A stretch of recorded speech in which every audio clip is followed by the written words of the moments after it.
Hey everyone, what's up? We're about to go live with Tim Walz playing Madden in about an hour. We'll be talking about a lot of other things, but hop on our Twitch stream to check it out. Meanwhile, the other side's got a lot of crazy endorsements. Swift, Eminem, Leo DiCaprio, Beyonce. Every day the Democratic Party looks more and more like a P. Diddy party. Oh, okay. Okay, that's what you guys want. All right, heck yeah. It's a cool black guy with a thing on his head. What the hell is that, a lampshade? Look at this guy. Oh my goodness. Wow.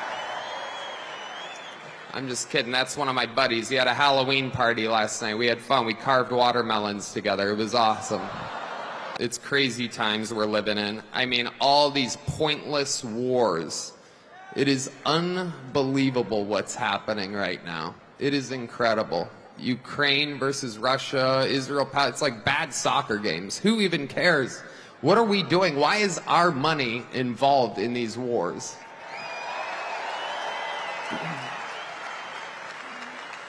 When it comes to Israel and Palestine, we're all thinking the same thing. Settle your stuff already. Best out of 3. Rock, paper, scissors. You know the Palestinians are going to throw rock every time. But you also know the Jews have a hard time throwing that paper. You know what I'm saying? All right, we're having fun now. We're cooking. Hillary Clinton said that this is a Nazi rally here today.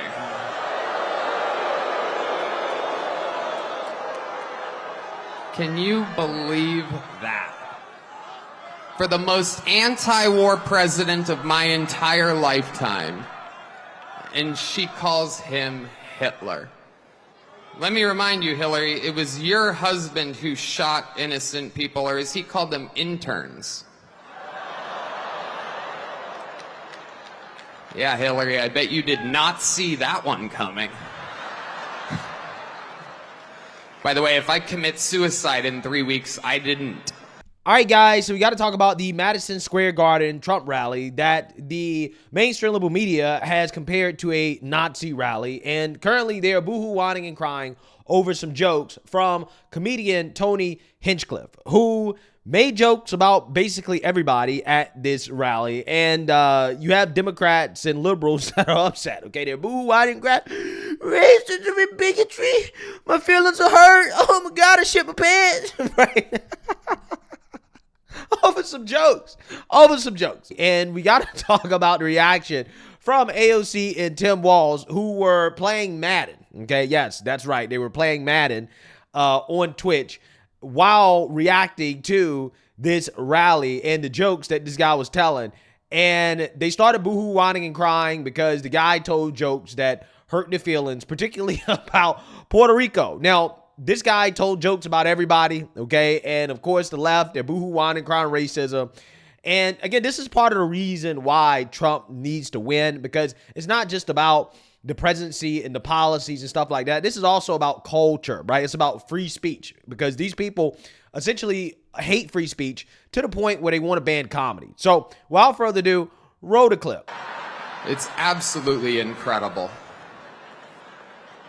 Believe it or not, people, I welcome migrants to the United States of America with open arms. And by open arms, I mean like this.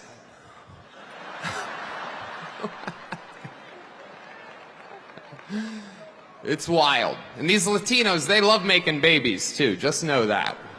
They do. They do. There's no pulling out. They don't do that. They inside, just like they did to our country. Republicans are the party with a good sense of humor. Free speech is under attack, people. I host a show, and each week I get updates what words we're allowed to use and not use anymore. It's happening right now the past few years. It's a real thing. And, you know, used to be able to tell people to Google stuff. My mom's a boomer in the state of Ohio, and there's no convincing her of anything. She's eating the cats. She's eating the dogs. They're eating the pets up there. These are It terrifying. is absolutely wild times. It really, really is. And, you know, there's a lot going on. Like, I don't know if you guys know this, but there's literally a floating island of garbage in the middle of the ocean right now. Yeah. I think it's called Puerto Rico. Okay. All right. Okay. We're getting there. No, Who is that jackwad? Who is that guy? Actually, I think that's Tony Hinchcliffe, which is super disappointing. I mean, I don't. He's a comedian. I don't Yeah, but follow look, this Trump, like this crew issue very with Puerto closely. Rico, But again, I saw it. This was when he went down after Helene, the horrific hurricane, people there, everybody coming together. We sent helicopters down from Minnesota and personnel. You know, this is how you do this during this. And in the first hours, Trump complaining about the response. Does anybody remember how he responded to Maria in Puerto Rico? Dude. It was absolutely horrific. Down there insulting people, throwing it. Look, I know that the folks who are on here today understand this. People in Puerto Rico are citizens. They pay taxes and they serve in the military at almost a higher rate than anybody else. yeah, I mean, it's like super upsetting. Obviously, it's super upsetting to me. My family is from Puerto Rico. I'm Puerto Rican, and like the thing that is so messed up that I wish more people understood is that the things that they do in Puerto Rico are a testing ground for the policies and the horrors that they wish to and that they do unveil in working class communities across the United States. And I need people to understand that when you have some a-hole calling Puerto Rico floating garbage, know that that's what they think about you. That is exactly, that's just what they think about you. It's what they think about anyone who makes less money than them. It's what they think about the people who serve them food in a restaurant.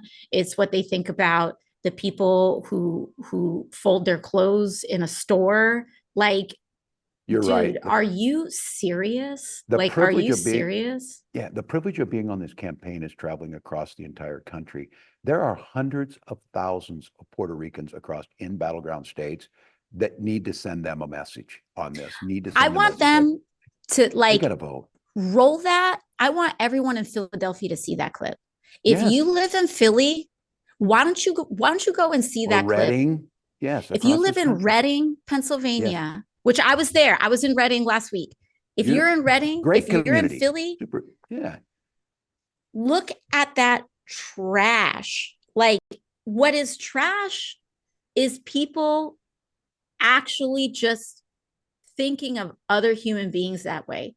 Are you actually for real? And the thing that gets me is that these people their entire lives rely on working class people. If you have someone that's not there to harvest the crops that show up in your grocery store, in your Erewhon or your Whole Foods or wherever it is that you go to eat, if you think lesser of working class Americans, of caring people for who our children. Yeah, so you seen that, you heard that. AOC and Tim Walz trigger over a joke, okay? And he made jokes about everybody. He made jokes about black people, Palestinians, Jews, Latinos, Puerto Ricans, everybody. He made jokes about everybody, okay? But you have these liberals, these people, their own acts, they're boo-hooing and crying, bigotry, racism, hate over some jokes. Again, imagine being so soft, Charmin Ultra soft, that you're upset about jokes, right? For example, this woman, Maria Salazar, she took to X to say, "It's disgusted by Tony Hinchcliffe's racist comments calling Puerto Rico a floating island of garbage. This rhetoric does not reflect GOP values. Puerto Rico has sent 48,000+ soldiers to Vietnam with over 345 Purple Hearts awarded. This bravery deserves respect. Educate yourself." You can't make this up, man. You really can't. Again, he made jokes about everybody, okay? I'm black, and I was not offended by the watermelon joke. I don't care. I laughed a little bit, okay? It was funny. These people want to cancel comedy, man. They really do. They really do. But again, it's funny because that was kind of the whole point of the things they were saying is talking about free speech in this country. And these people are really showing you how much they hate free speech. This guy, Richie Torres, says, "Tony Hinchcliffe, who is one of the speakers at Donald Trump's rally at MSG, felt the need to hurl a racist insult at the people of Puerto Rico.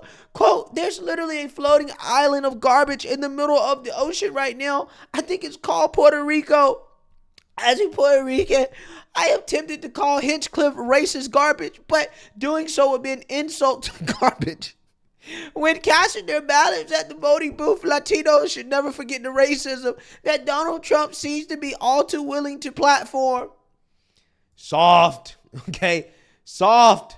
Charmin, ultra soft, okay? And Tony Hinchcliffe called out these people for being so soft. He says, these people have no sense of humor. Wow, that a vice presidential candidate would take time out of his busy schedule to analyze a joke, take it out of context to make it seem racist. I love Puerto Rico and vacation there. I made fun of everyone. Watch the whole set. I'm a comedian, Tim. Might be time to change your tampon. Facts. Okay? Facts. I have to retweet that, okay? Because it's true. And then AOC responded and she says, you're opening for Trump by calling Puerto Rico a floating pile of garbage. 4,000 plus Puerto Ricos died under him. This isn't the Comedy Store. You're using your set to boost neo-Nazi like MTG and stripping women's rights to the Stone Age. Your sense of humor doesn't change that. Man, wow. And before people try to act like this is some PC overly sensitive nonsense, I've been to Kill Tony shows. I'm from the Bronx. I don't give a shit about crude humor. Clearly you do, right? Clearly you do. But don't pretend that your support for Trump is a joke. Own it. You doing a set to support him, that's a choice. Yeah, so essentially what she's saying is that, well, I don't care about crude jokes. I just don't like crude jokes when you're making them in support of Trump, right? Which, I mean, that doesn't make it any better. But AOC tries to pretend as if she's the only Puerto Rican with an opinion that matters. And sadly for her, she's not, because there are Puerto Ricans out there who are able to take jokes and they are voting for Trump. And I've got to say, as a Puerto Rican, there's a lot of Twitter's trending about Puerto Ricans because of this joke that was made here. If they think, the Democratic Party thinks we as Puerto Ricans are so stupid that we're not going to vote for Donald Trump because of a silly joke from a comedian, it's ridiculous. AOC, Bad Bunny, Kamala Harris just put out a video talking about how Puerto Ricans need to vote against this type of rhetoric. It was a joke. Puerto Ricans have to unite, and we have to vote for Donald Trump because we know that inflation will go down, interest rates will go down. You talk about the border security. We need to get back to common sense. And Puerto Ricans, let me tell you, my mom's a Puerto Rican. If she ever found out that they were trying to change my pronouns in school, my mom, a retired NYPD detective, would have been in that school and she would have been ready to bust a couple doors down and some skulls because she's not playing this game. And she's a Puerto Rican and she already voted for Donald Trump. My grandfather, 93 years old, voted the first time for Eisenhower, Puerto Rican, voting for Donald Trump again. So this crazy nonsense, we're smarter than that. Kamala Harris, stop weaponizing rhetoric. Yeah, that's essentially what it comes down to, okay? Nobody really is offended by this. He's a comedian. His job is to tell jokes. If you're not offended, then it's probably not funny, right? That is my rule for comedy. If you're not offended, then it's probably not funny, okay? I want to be offended. When I go to a comedy show, if I am not offended, right? If I'm not cringing, and in my head, I'm thinking like, wow, right? This guy just said something really effed up. Then it's probably not a good comedy show, okay? And if you don't like comedy, then, you know, hey, you're just lame, okay? You're just not a fun person. And that is basically the left at this point, right? They want to take the fun out of comedy, right? They want to take the free speech out of comedy. And that is a reminder of what this election is about, right? It's about free speech. These people want to censor comedy, okay? And if you can't have free speech in comedy, then you can't have free speech anywhere. And that is what the left is coming for, okay? Don't take my word for it. Take Tim Walz's word for it. The guy is very anti-free speech. I think we need to push back on this. There's no guarantee to free speech on misinformation or hate speech, and especially around our democracy. It's a damning non-answer for you to not talk about censorship. Obviously, Donald Trump and I think that there were problems in 2020. We've talked about it. I'm happy to talk about it further. But you guys attack us for not believing in democracy. The most sacred right under the United States democracy is the First Amendment. You yourself have said there's no First Amendment right to misinformation. Kamala Harris wants to use the threatening or power hate of speech. government and big tech to silence people from speaking their minds. That is a threat to democracy that will long outlive this present political moment. I would like Democrats and Republicans to both reject censorship. Let's persuade one another. Let's argue about ideas, and then let's come together afterwards. You can't yell fire in a crowded theater. That's the test. That's the Supreme Court test. Tim, fire in a crowded theater. You guys wanted to kick people off of Facebook for saying that toddlers shouldn't Senator, wear the masks. governor does That's have not the floor. Fire in a crowded theater. That is criticizing the policies of the government, which is the right of every American. Senator, the governor does have the floor for 1 minute to Please. respond to you. Yeah. Well, I don't run Facebook. Yeah, so let me know what you guys think. Make sure you like, comment, and subscribe. Most importantly, share a Black conservative perspective. Peace.